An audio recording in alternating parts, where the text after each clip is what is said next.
Fala, família da Natação Criativa! Queria agradecer muito a sua presença que acompanha a gente pelos canais de podcast, pelo YouTube, pelo Spotify. E hoje eu tenho aqui ao meu lado Gustavo Razia. Muito obrigado pela presença, Gustavo. Obrigado, Renato, pelo convite e estamos aí. Queria saber aí como você chegou aí ministrando aula de natação, como foi o seu caminho, como você se encontrou com a natação? Então, eu fui atleta de natação quando eu era mais novo. Desde os 5 aninhos eu nadei até os 18. E aos 21 anos eu comecei a dar treino. E quando, em 2016, o dono do clube meu no Brasil, eu sou gaúcho, do Rio Grande do Sul, Caxias do Sul, Raul Neucamp, ele foi campeão brasileiro de natação, foi campeão aqui nos Estados Unidos. E ele me falou, tu tem um perfil de treinador americano, tu deveria tentar. Só que eu, como não tinha nada de inglês, eu tinha muito medo. E aí em 2016 eu resolvi vir passar 10 dias só para visitar a Azurra e conhecer um pouco o trabalho. E aí começou que eles me convidaram para vir participar de um summer camp. Eu participei de um, de dois, e aí quando eu vi eu já estava no advogado fazendo o visto de trabalho para vir morar aqui. E conta como que foi não só esse caminho, mas esses 6, 7 anos que você já está aqui em solo americano, né? Sem falar inglês, sem falar nada. E hoje você ministra aí treinos aí para várias nacionalidades. Hoje eu estive lá na piscina, acompanhando pela Swim Track. Ele eram 30 nacionalidades dentro da piscina. Você falou que você chega a 35, 40 nacionalidades dentro ali dentro da água. Então, como eu falei, eu cheguei aqui, eu só tinha um português. Não tinha inglês nada, mas aprendi como na marra, como se dizem, né? Fui aprendendo, nunca tive vergonha de falar errado, e isso foi algo que me ajudou bastante. Tentar me comunicar, as poucas palavras, o pouco vocabulário que eu tinha, eu ia acrescentando, e quando eu vi, eu já estava com inglês, com espanhol, bem fluente.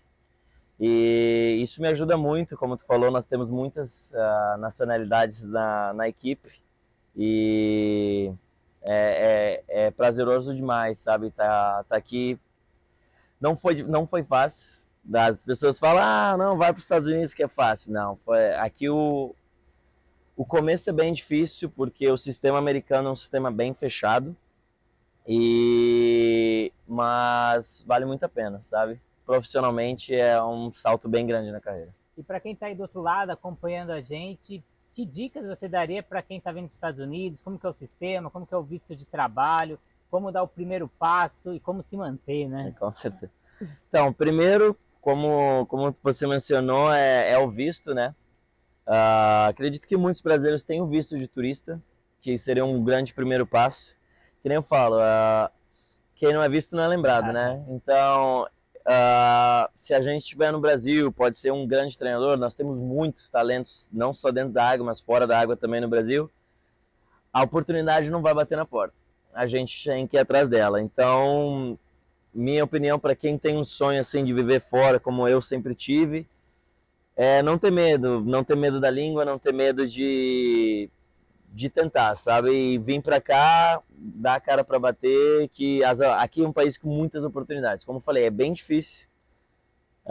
Um país com muitas burocracias, então para tu começar com casa, carro, é um pouquinho complicado, mas é um país que te dá muitas oportunidades, sabe? Se você é uma pessoa que segue a linha certa, ele te dá muita oportunidade. Então, para quem está aí atrás, se tem um sonho de me morar fora, eu diria que sabe, vem para cá, vem visitar, vem conhecer, mostra teu trabalho, conhece clubes, conhece pessoas, tenta, sabe, trabalhar daqui a pouco num camp, alguma coisa assim, e aí as oportunidades com certeza vão aparecer. E eu queria que você falasse um pouquinho da metodologia da Azurra. Como vocês funcionam? Hoje a gente conversou de manhã. Você falou, teve no começo alguém, às vezes não olhava muito bem, virava o olho. Como que é essa metodologia, às vezes, até um pouquinho diferente das outras? Então, a Azurra já tem 10 anos, né? E a Azurra sempre, desde o começo, teve muitos atletas internacionais, de muitas nacionalidades. Então, aqui nos Estados Unidos, queira ou não, sempre teve pessoal que olhava com um olho um pouquinho diferente, né? Mas depois da pandemia, a pandemia foi com certeza difícil para todos, mas a pandemia também deixou muitos ensinamentos, eu acredito. E nós pegamos muitas coisas depois da pandemia e trouxemos para a nossa rotina de treinamento. Nós hoje trabalhamos numa rotina um pouquinho menor de carga horária. Nós temos treinos 2 vezes por dia, de 1h30 mais ou menos. O nosso volume de treino diminuiu um pouco, mas a qualidade subiu muito. E nós também, como eu mencionei hoje pela manhã, a gente não faz academia, né? Não levanta peso. A gente faz trabalho físico fora da água todos os dias, mas é um trabalho funcional, peso do corpo, bands, medicine balls e tudo mais. E a gente também faz como um trabalho de força específica dentro da água, com natação estática, com as ligas laterais que conectam nas raias. 2 vezes por semana, um trabalho de força com transição para o nado e velocidade. Nossa, sensacional.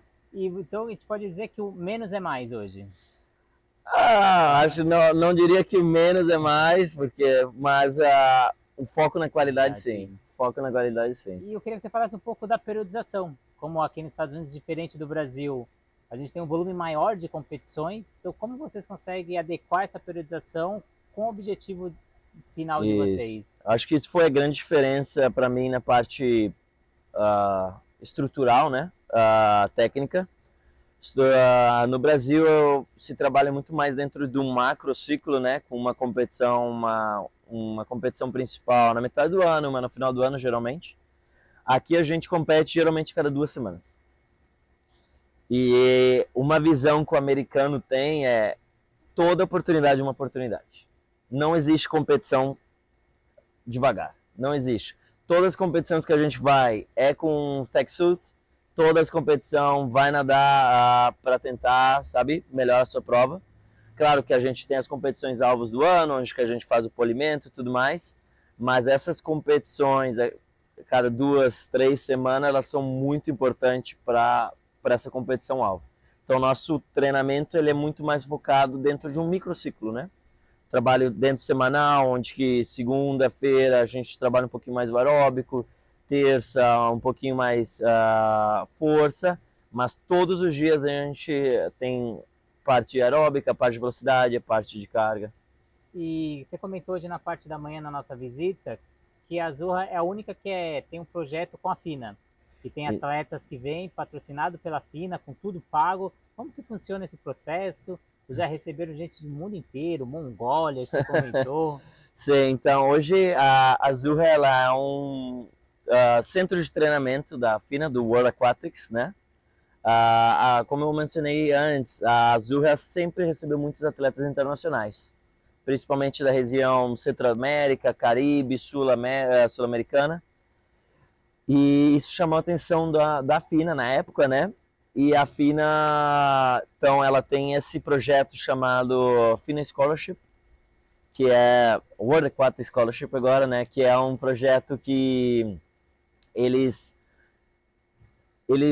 dão oportunidade para atletas de países com um desenvolvimento um pouco menor na natação, que não tem atletas de iniciar para a Olimpíada, e eles bancam um atleta desses países que aplicam para a FINA toda a estrutura possível com nós aqui, ou dependendo qual continente deles no centro de treinamento respectivo, para eles tentar subir, sabe, ter a melhor oportunidade, a melhor estrutura para levar o país deles a um outro nível, né? E massificar a natação, acho que é oportunizar, né? Então a natação aparecer para mais pessoas em países que a gente não tem tanta visibilidade.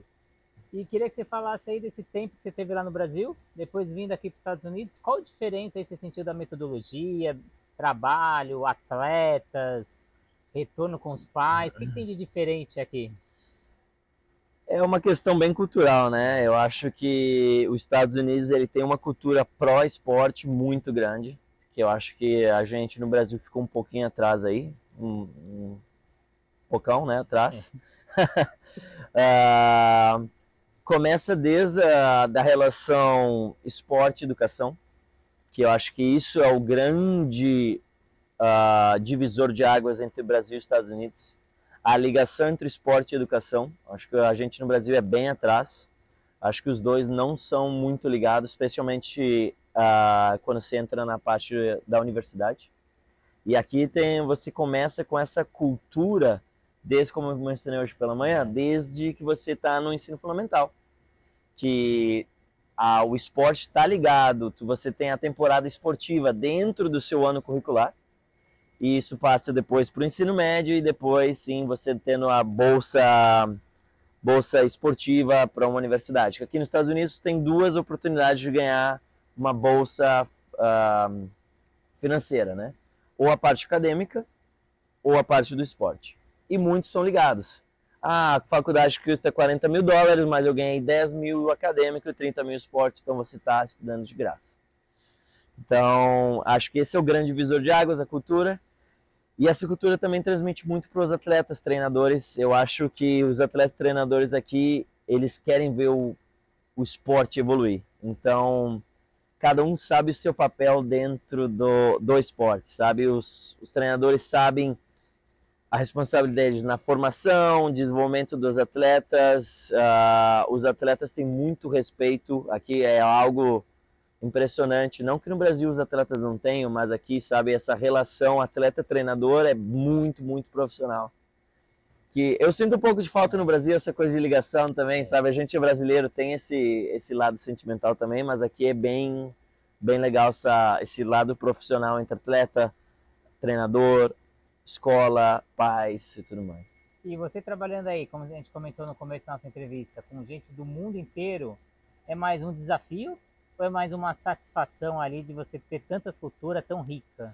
Sabe que o ano passado alguém me perguntou se talvez a gente na Azul a gente classificou 12 atletas para as Olimpíadas de Tóquio, né? Se esse foi talvez o meu maior achievement, né? O maior como se fala achievement, o maior ganho, né?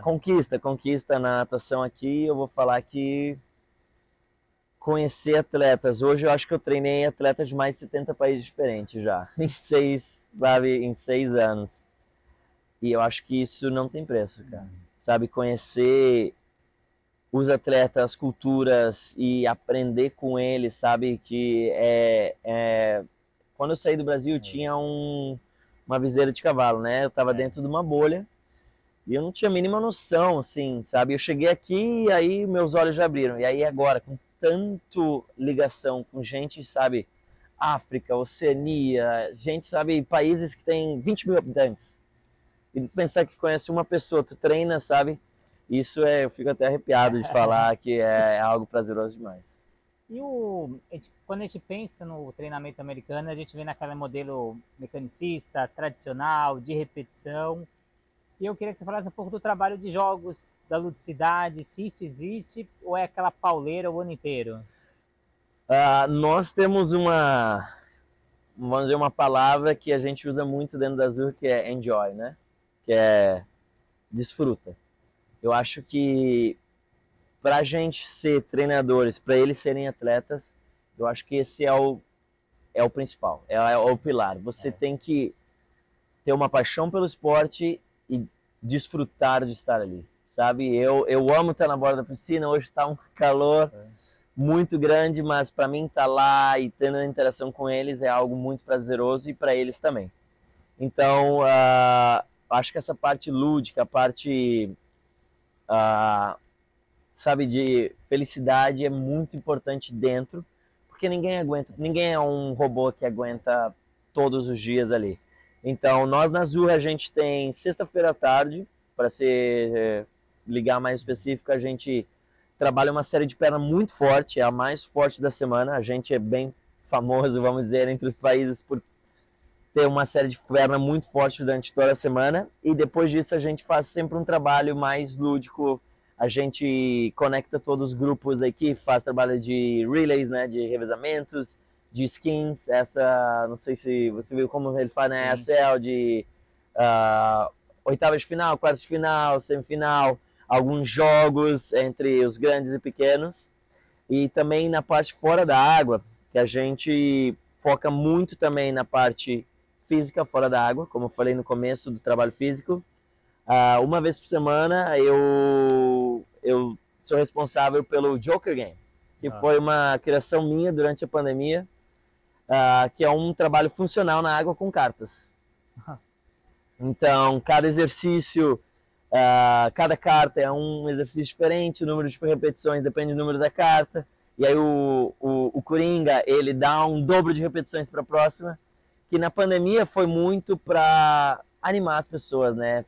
A pandemia foi muito difícil, a gente só fazia drylon, eles não tinham acesso à piscina, só fazia o trabalho físico.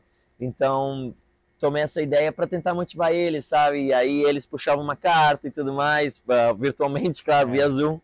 E foi bem legal e a gente continua com isso. Tanto quarta-feira eles têm o Joker Game e eles até hoje é um dos favoritos do pessoal. E deixa o desafio para você mandar esse jogo aí, você filmar lá, mandar. O desafio para você fazer junto com nós. É via Zoom, sabe? Até hoje a gente faz via Zoom. Então, se quiser participar, quarta-feira, 11 da manhã, a gente está aí, te convido para participar com nós. 54 cartas. Olha. 45 minutos de muita intensidade.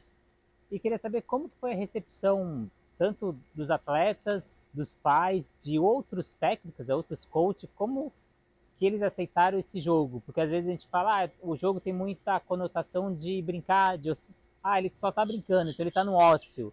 E ele fala, eu tô brincando e tem outro atleta que ele tá treinando e eu não tô treinando.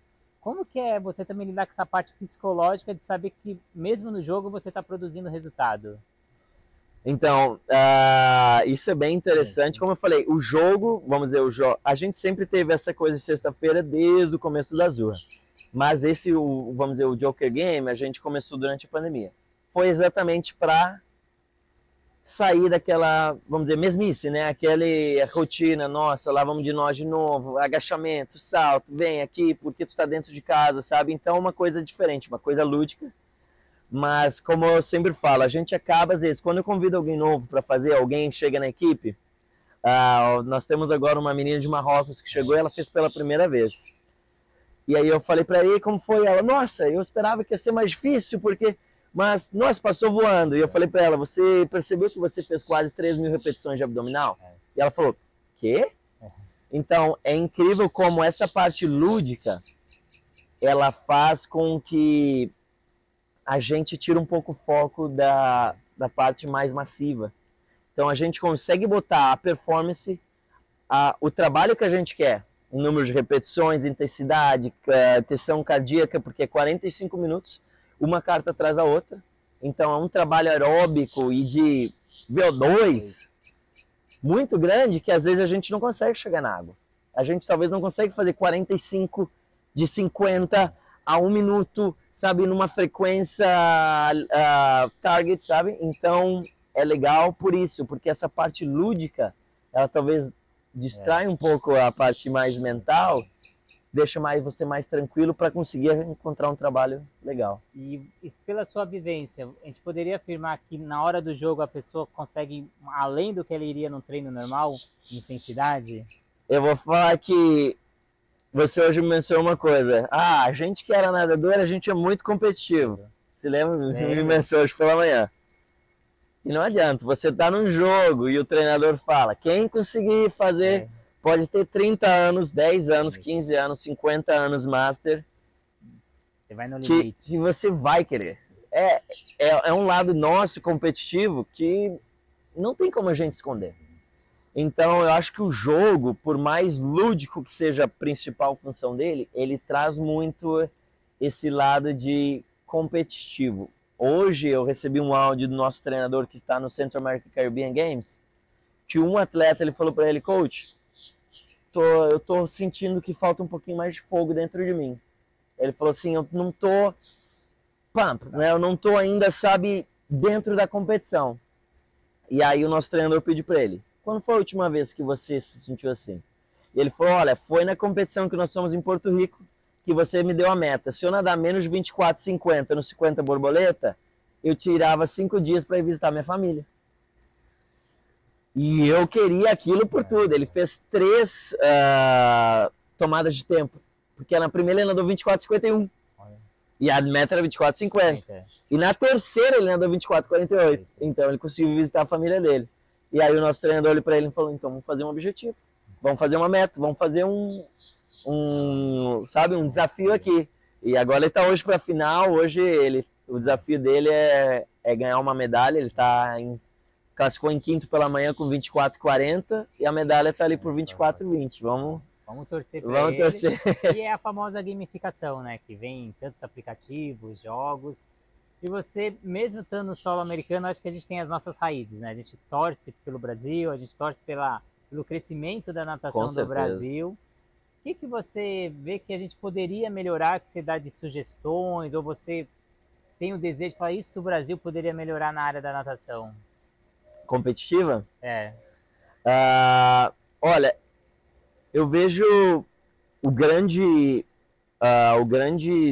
sucesso, eu acho, que dos Estados Unidos é o famoso Team USA, né? Time Estados Unidos. Eu tive um grande amigo meu que nadou nas Olimpíadas do Rio e ele mencionou, Gustavo, eu estava na piscina de soltura e quando os Estados Unidos chegou, a piscina inteira parou. Todo mundo estava lá aquecendo um dia, conhecendo a piscina, todos pararam, porque eles se abraçaram e começaram USA, e todos os atletas que estavam na piscina pararam para olhar. E eu acho que isso não só o Brasil peca, mas como muito, sabe? Esse espírito de equipe. Eu lembro o meu primeiro mundial foi em Abu Dhabi em 2021. E eu sou gaúcho, né? E o Fernando Schaefer, hoje está no Minas, e ele classificou em primeiro nos 200 livres. E eu falei eu estava com a seleção do Peru, falei para todo mundo, nós vamos lá e nós vamos torcer para ele. E hoje a gente é brasileiro. E aí trouxe a seleção do Peru. E eu lembro assim quando eles anunciaram que fui eu e mais uns 2 ou 3 que gritaram. E eu senti um pouquinho essa falta assim do Team Brasil, sabe? Não sei qual a razão, mas sabe, da gente estar mais unido, mais junto, assim, de deixar eu de lado um pouquinho, talvez, clubes, tudo mais, e, sabe, como os americanos são, sabe? Hoje eles estão nadando por 2 equipes diferentes, Team USA, eles são Team USA, e não interessa quem é o treinador, quem é o clube, quem é o quê. E a gente teve, né, de um tempo para cá, a tendência da liga, né, da natação, então uma competição diferente, por causa da guerra finalizou. E como você vê a criação dessa liga, uma premiação diferente, um formato de competição diferente? Eu acho que foi uma ideia bem legal, porque a gente que está na natação, a gente é apaixonado. Mas quem vê de fora, a gente não vê muita gente, talvez, vamos dizer, se você liga a televisão hoje, tá tendo, você não gosta de tênis, mas tá tendo Roger Federer e Rafael Nadal, você tá vendo. Tá tendo um jogo de futebol, final da Champions, mesmo que você não goste. Então, eu acho que foi uma ideia bem legal para tentar fazer a natação uma coisa mais business, né? Um esporte que se vende mais. Porque a natação na Olimpíada tem um pico de audiência muito grande, porque é muito legal ver natação. Mas a gente não tem fora de temporada, sabe, a natação vendendo o esporte.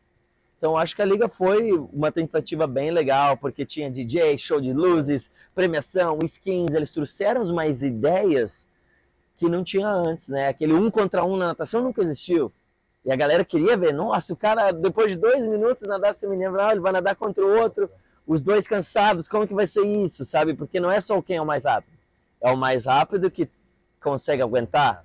Então eu achei uma ideia bem legal, espero que a natação encontre um formato, né? Um formato, uma ideia assim que a gente possa se vender a mais, mostrar o quão grande é o nosso esporte, né?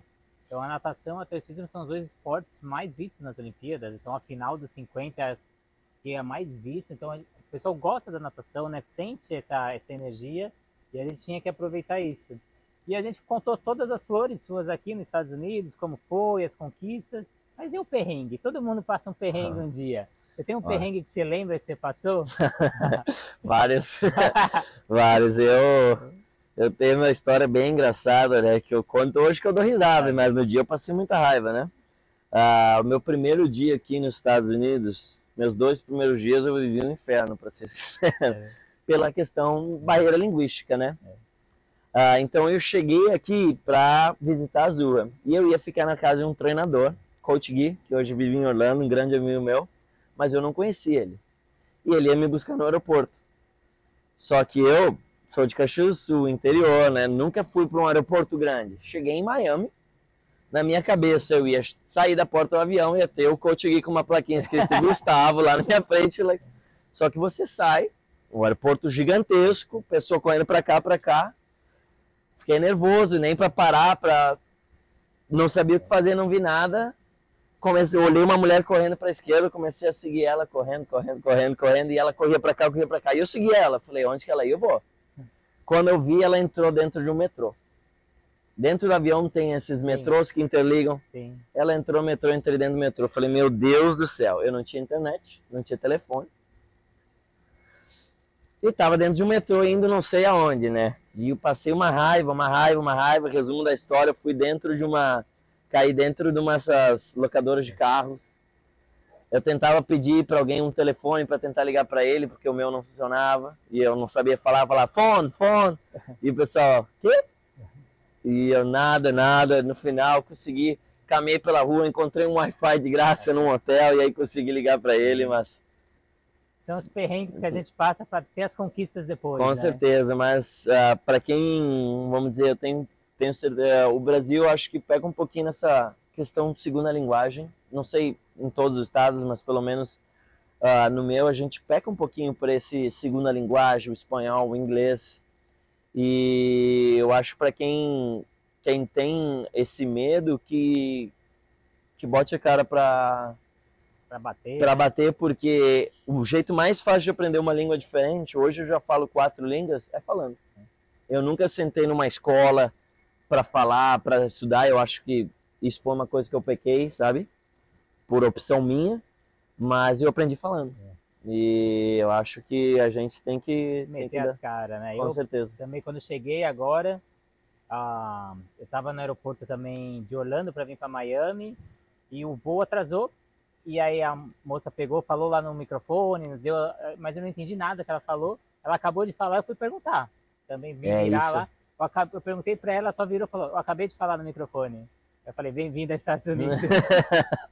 E é isso aí, é assim que você aprende. Tomando na cara, não sei o quê, mas tô aqui. Falando uma palavra errada, e aí a pessoa te corrige e falou, ó, você, próxima vez tenta falar assim. E é assim que a gente está aprendendo, né? Queria agradecer muito a sua presença, Gustavo, agradecer todo mundo que acompanhou a gente. Queria que você deixasse as suas redes sociais para quem quiser, tiver dúvidas, quiser te conhecer o seu trabalho, conhecer os jogos. Com certeza. Então, primeiro eu agradeço o convite, é um prazer.